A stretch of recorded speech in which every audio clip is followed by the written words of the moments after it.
Give me a second. About to start here in a second. Just blasting it out, and we will get going for sure. Give me just a second here.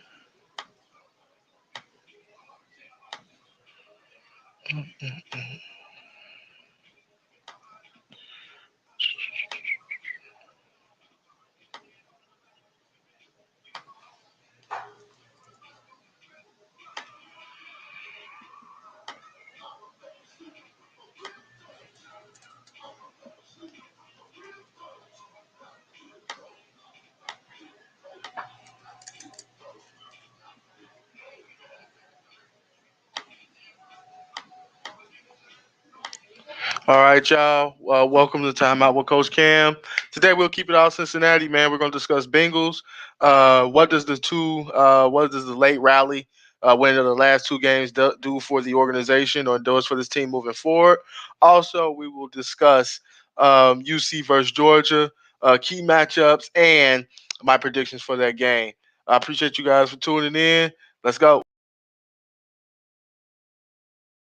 Timeout, overtime, hot take, debate, penalty by so many options. We on the way, unapologetic opinions, guests checking in, so I share on my social. Merch going up, my brother, he going global. Ads hold it down for the ladies, they need their own show. But we right back with it. Timeout with Coach Cam, we shouldn't miss a minute. But we right back with it. Timeout with Coach Cam, we shouldn't miss a minute. Hey, what's up, y'all? I'm excited to do another show. Welcome to Time Out with Coach Cam. Like I said before, we will discuss several things. We will discuss the Bengals. What does a kind of a late season rally do for the team and the organization moving forward? We'll discuss some draft prospects. Now that it seems like we dropped out of the top three.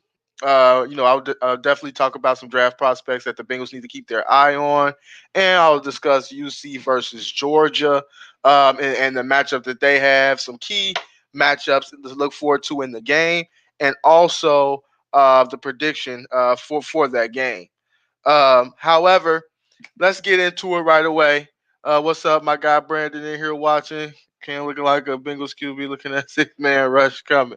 Hey, Bengals been looking all right lately, but to get into it right away, we talked about a lot of people after I made my post regarding Zach Taylor. A lot of people came out and said, I'm drinking the Kool-Aid, and all this type of stuff. I'm drinking the Zach Taylor Kool-Aid. How can you like Zach Taylor? You've been riding him all year. I want to set the record straight. I still don't think Zach Taylor's the guy for the job. Let's not get it twisted. I don't think he's the guy for the job. However, what I'm saying is from what's been presented to me and the information that I have gathered is that Zach Taylor was never in jeopardy of getting fired. He was never in jeopardy of losing his job.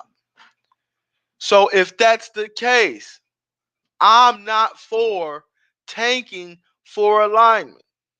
I'm not. What's killing me is people act like there is one good tackle available in this draft class. And Bengals fans act like it's only one round. Ohio State better come up. They might come up a little later. I don't know. No, but please take Zimmer. I would take Zimmer. I think, Zimmer's not the best head coach in the world, but I would take him. However, back on this Zach Taylor thing, I don't think he's the necessarily right guy for the job. But he was never in danger of losing his job. So if he was going to come back next year, then yes, you need to establish some type of winning, regardless if it's late in the season or not. If he's coming back, he has to learn, or this young team has to learn how to win. It's that simple. I'm not for tanking for alignment. Am I for tanking for a franchise quarterback? Absolutely, I am. That's totally different. That's totally different than tanking for a lineman. There's several linemen in this draft class that will be good. Darashaw from Virginia Tech will be good. Slater from Northwestern will be good. There's other tackles. There's other good players in this draft. And let's not forget about free agency where you can attack some holes that you may have. But coming back to Zach Taylor, what I will say is this, because I'm hard on Zach Taylor. Obviously, I want him fired. I said on this show many times, fire Zach Taylor. And I'm still kind of for that. I still don't think he's the man for the job. However, it's something to be said for when your team is 2-10-1, they come out with a third string quarterback, beat Pittsburgh on Monday night, a team that we haven't beaten in 11 straight tries, and then get that team that won a Super Bowl. Let me see. How can you mention those tackles when you aren't a fan of the competition they play? Well, look at to go back to touch on that real quick. Look at Sewell in the Pac-12. We drafted a Pac-12 tackle. Jake Fisher. How did that work for us? Actually, he played for Oregon. That didn't work for us well, Sam. The Pac-12 is known to be finesse, soft. So do we necessarily want to go with Sewell, who's supposed to be this can't miss prospect who hasn't played in a whole season? So I think you get more better pass rushers from an ACC. Man, you get some decent, pass rushers in the Big Ten. You got Parsons. You had the Bosa's before and Chase Young, and so I think there's other tackles that can play. I'm not saying they may be a Penei Sewell, and once again, like I say, he hasn't played in a year. We don't know what he looks like, but I'm just saying it's something to be said for when a team goes or it's 2-10-1 and they coming out and they still playing hard for this guy that supposedly has lost the locker room. And someone tried to tell me that, oh, they're going to play hard regardless. They're professionals. No, that's not how it works.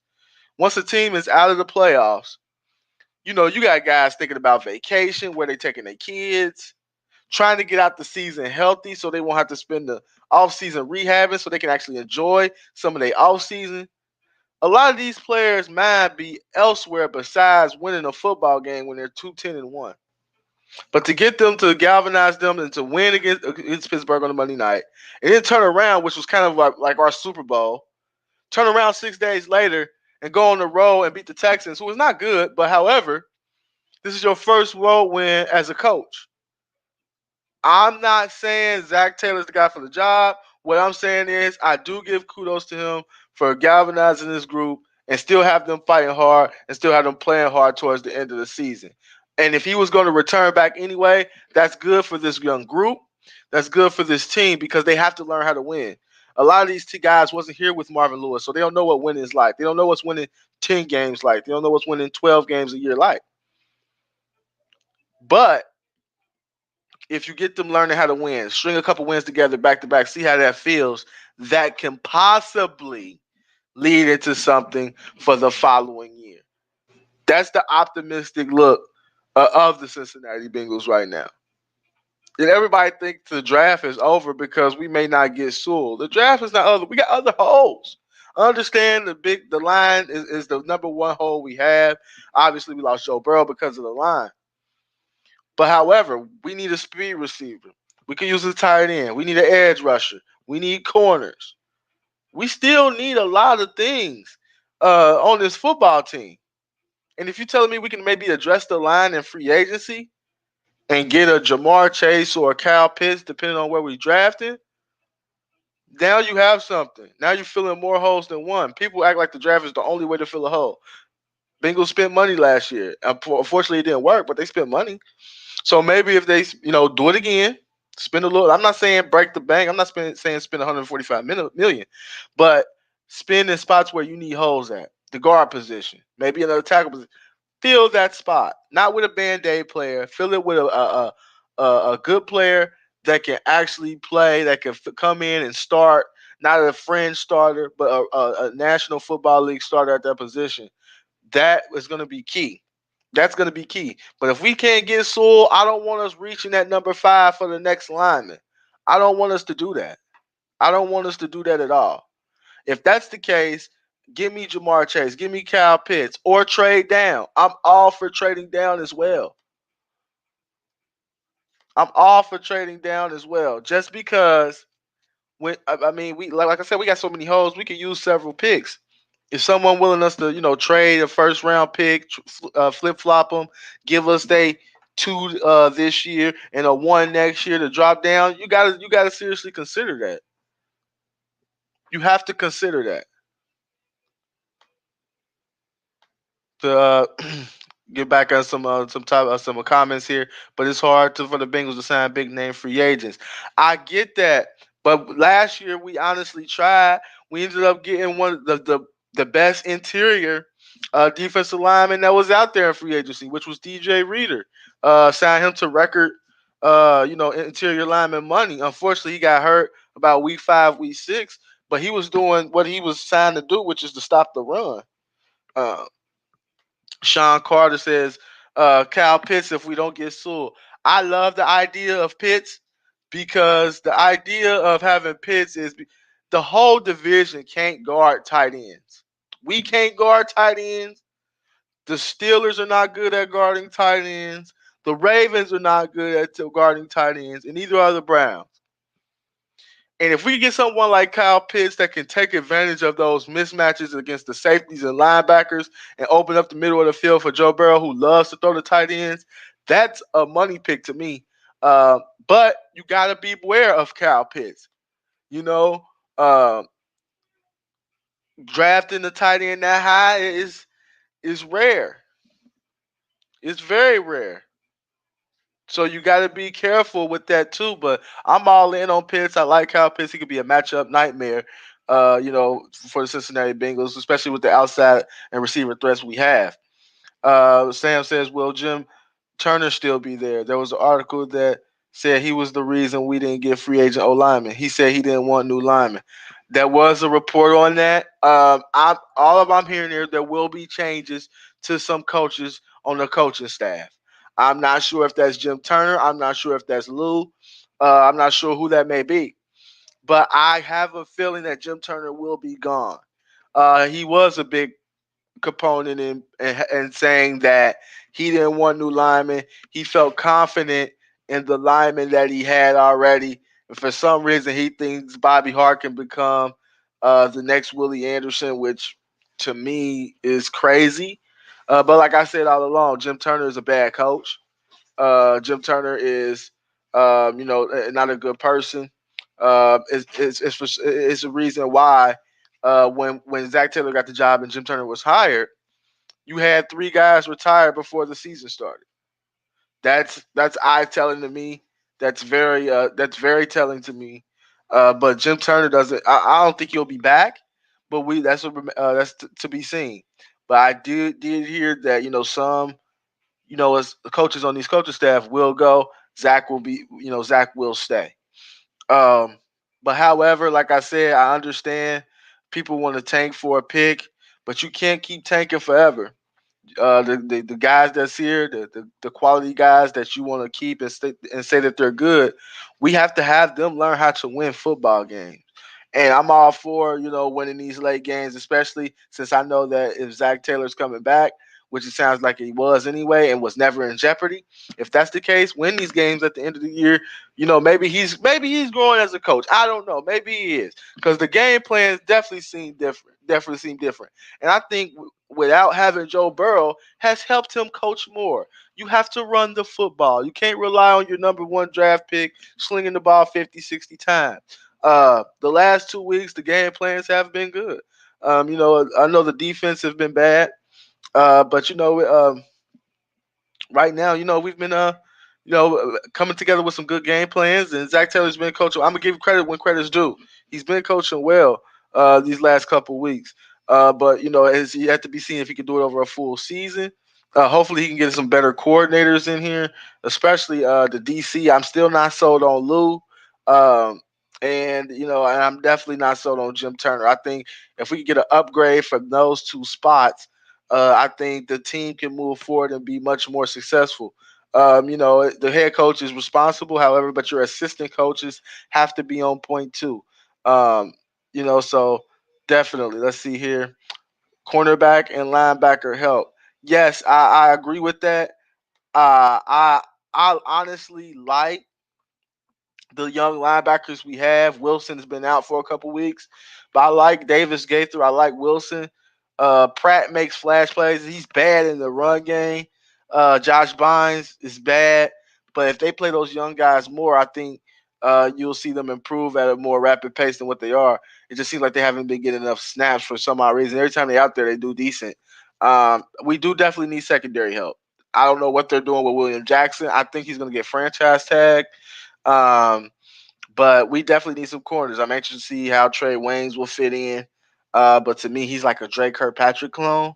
So there's yet to be seen with that. But we do need some depth in that secondary. I'm tired of seeing LaShawn Sims out there getting beat up.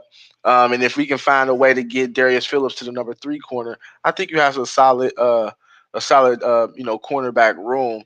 But it all starts with trying to trying to solidify and get healthy in that cornerback room. That's the main thing. It was just beat up this year. Dallas game plan was deep. It was. We was moving up and down the field doing what we want to do, and we was just fumbling the ball. Zach Taylor can't hold on to the ball for him. Now I'm not gonna put that on Zach Taylor. You can't hold on to the ball for him. Dallas fan here. I can't believe y'all even found a way to get in the playoffs, but we'll see this Sunday. Y'all better finish it off. Antonio said that mofo Bates can play. Yeah, Jesse Bates is a dog. Unfortunately our record probably held him out of the Pro Bowl, but you talk about all pro caliber safety. They have to sign him this offseason before he even hits free agency. I think it's time to re-up, give him a blank check, let him be the highest paid safety thus far. I mean, you have to sign back a player like Jesse Bates, you can build your defense around. So um, I'm definitely high on Bates. You know what, and just give you some kind of interest going into the offseason. Um, you know, it's going to be interesting to see what they do with AJ Green because I still don't think AJ Green is done. I don't think he's done. He needs to be used more in the slot. And I think we need a speed guy to help take the top off. But I don't think he's completely done, man. I really don't. I think we have to find different ways to use him, and I think we will. I think we will. I think we will definitely find different ways to use him, and and maybe he comes back on a team friendly deal. Who knows? But that would be interesting to say the least. All right, moving on. Bearcats Georgia matchup. Now I got some requests to talk about the Ohio State matchup, so I'll talk about that. I'm not getting into Alabama Notre Dame. I'm sorry if Notre Dame pull off the upset, so be it. They just have to pull out the upset, and not eat crow. I'm not covering that game. I got Alabama by 3-4 scores. Um, but moving on to UC and Georgia. Um, I think this is going to be a good game. I think it's going to be a close game. Not just because I'm a UC fan. I think we are. I think UC is much more equipped to play this type of team than last year, than the years before. Everybody want to point to UC getting blasted by Ohio State 49-0 last year. Newsflash: Ohio State beat everybody like that last year. Outside of Penn State, they blasted everybody by 3 scores or more. So, you know, lose, losing that game by that type of margin. Our quarterback was out second after the second series. Chase Young messed him up. So just looking at that and looking where we are now, far as the line, far as the defense that grew up an extra year. I think we're going to be fine. Sam says here, UCQB scares me. I don't. He doesn't scare me, man. This is Desmond Ritter has grown up a lot from the South from last year to this year. He's a totally different quarterback. Um, and honestly, you can see a scenario that if Desmond Ritter plays well against Georgia, he's out here. He's going to the NFL draft, and he'll probably get drafted around the third or fourth round if he does well in the combine. You talk about a dual threat quarterback.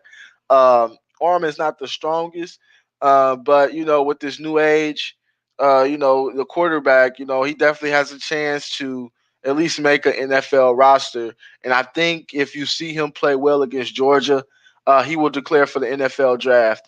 Just because his stock is not going to get It's probably not going to get any higher than what it is now. Um, and I wouldn't blame him. I wouldn't blame him at all. But there's a couple matchups. Obviously, Ritter versus Georgia's defense and secondary. I want to see how Ritter big time. That's what it comes down to. Is Ritter big time? And we're gonna find out January 1st. Also, a big matchup that I have is UC's offensive line versus Georgia's defensive line. The trenches. That is the biggest concern with me on both sides. The defensive line versus Georgia offensive line. The trenches concerns me the most. It's not necessarily the skill positions.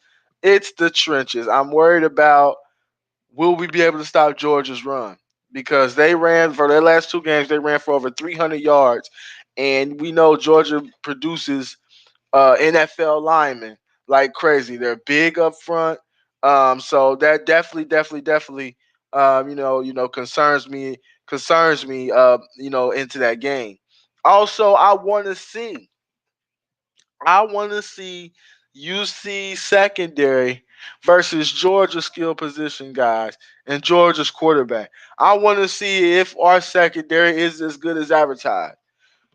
All I've been hearing all year long is that the UC secondary, the starters in the secondary, are NFL caliber players. Ahmad Gardner probably is going to be a first or second rounder next year. You got James Wiggins, who was a second team All American, AP All American. You had Ahmad Gardner was a second team AP All American. You had all conference players on the secondary. You had Jarrell White that plays that, hybrid linebacker safety. So I'm just interested to see can the secondary and can this defense is it legit? Can it hold forward with the SEC caliber team? This is this is a huge game for the UC program, not only for now but far as moving forward. Because if you can pull off a win against Georgia, you gain the respect nationally. Now now the committee gotta look at you differently when you beat a team like Georgia. Um, I'm excited for the matchup. I think it's gonna be a good matchup. I honestly think this go around we are ready to play. People want to compare it to when we played Florida last time. First of all, our coach left us. We was out there with a lame duck coach. You was playing against Tim Tebow in his last career game. You know he was gonna be fired up, Tebowing, praying, and all that. We know he's gonna be fired up. That game was a buzzsaw. You had no chance whatsoever. This game is different. We don't have no coach leaving. We got something to prove. We have a lot to prove in this game. The committee did us wrong. I felt like they did us wrong. They didn't give us an opportunity or a chance. But now you got to earn your respect. I think outside of the Pitt versus UC game, the Big East title matchup, I think this is the biggest game in UC history. I really do, and they have to come out and play competitive football. They cannot get the doors blown off, lose by 3 or 4 scores. That can't happen. That can't happen, or you're going to hear more and more of the national media and the national, the ESPNs of the world say, hey, this is why a group of five need to have their own national championship. So it's very important that UC holds fort, play well, play competitive, and win this football game. Which going to the prediction, I feel that UC will pull this out. You can book it here. December 29th. It's 8:59, about to be 9 o'clock. UC will win this football game January 1st. They will win 31-27. It will be a close game. I think Ritter plays well.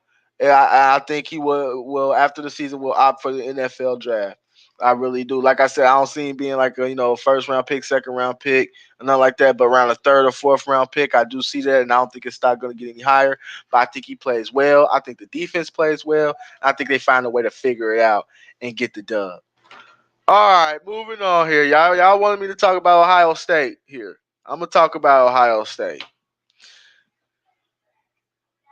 What's funny to me is that the lack of respect that Ohio State is getting from Dabo Swinney. And honestly, I've never thought I would say this, but I almost want Ohio State to win. I know y'all probably can't believe that. If y'all got to screenshot it, do whatever y'all got to do, you do that. But I honestly feel I'm just so tired of Dabo and his arrogance. I am. I am. I'm tired of Dabo and his arrogance. Um, Ohio State got to find a way to try to win this game. And I know I will have to hear from the Ohio State fans, and that's fine. But Dabo Swinney, he rubs me the wrong way. I just don't care for him as the years go on and on and on and on and on. I'm just I'm not feeling him. I'm not feeling him. He's phony to me. Uh, and to put Ohio now, I get the whole 6 games or whatnot, but to put Ohio State at 11, Ohio State, I gotta earn his respect, and that's by going out and beat them. Because you gotta think the last 4 times y'all have played Clemson, it has not been good. It has not been pretty at all. So the big thing for me, for this game is Justin Fields. It has to be Justin Fields. Justin Fields got to come to play. Justin Fields, against premier opponents, he seems to struggle. Um, and I'm hoping, like I said, I'm not a big Ohio State fan. Everybody know me. I root against Ohio State probably any chance I get. But Clemson has been talking way too much. They've been pretty much disrespectful regarding Ohio State, and Ohio State needs to show up early, show up often, be ready to play. Um, obviously Clemson are the favorites. But this game is gonna ride on Justin Fields. I think they'll get a nice game out of Trey Sermon and that running back crew. I think the defense will play halfway decent. Um, but we will see. We will see. It just seems like Dabo Swinney has Ohio State's number, but we'll see here. Like I got Jay Coop here. Man, my nephew from Clemson was talking to me. I couldn't say anything back. Right now, Ohio State fans can't really say anything to Clemson fans right now. However, this could change a lot. You have to try to pull this out and get this victory, but it's gonna ride on Justin Fields. He got to be smart with the ball. He can't turn the ball over, can't fumble, can't throw interceptions in the red zone. That's gonna be important. So he's gonna have to take care of the ball. He's gonna have to make plays, and it's gonna be on Justin Fields winning this game. Definitely, and the Ohio State secondary is gonna have to show up. They're gonna have to show up and play. That secondary has not been up to par. I understand Sean Wade got first team All American. I thought that was garbage. Sean Wade has not played well all year. He's not played well all year. Moving from the slot, going outside has definitely struggled him. Help him, have him struggle a little bit. So it's going to be interesting. It's definitely going to be interesting to see. Definitely one of the best of the semifinal matchups. Hopefully, we get a good game because these semifinal matchups and what kills me about the NCAA, they say they don't want to see blowouts. They don't want to see no group of 5 team in there and get blown out. But we see at least one blowout a year in the semifinals. We always see it. Last year, 63 to 28, LSU Bama. No offense, we've had a Clemson beat 31-0 of Ohio State. We've had Washington get destroyed. We've had Michigan State get destroyed. We had Florida State get destroyed by Oregon. So we've seen blowouts every year these national semifinal games. Hopefully we get 2 decent ones. See, Ohio State needs to play zone, man. We will get killed. We'll see, man. We will definitely see. Obviously, they got to stop ETN too. But it's definitely going to be an interesting matchup. It's going to be some good games on New Year. I'm just excited my team is playing in the big bowl, a bowl that's going to be nationally televised, a bowl that, mostly everybody's going to watch. And I'm excited about that. I'm excited to see how University of Cincinnati, performs against an SEC team like Georgia. and this is where they can get a lot of respect. And like I say, like they always say, they ain't gonna give you respect. Sometimes you got to take it, and this would be a good way to take it right here, beating a very prestigious, a very good Georgia team. All right, everyone, that is it. Just a short show today. I appreciate everybody for watching and commenting and everything like that. I appreciate you guys. Happy New Year to everyone. Let's go into 2021 with a positive spirit, and catch y'all later. We out.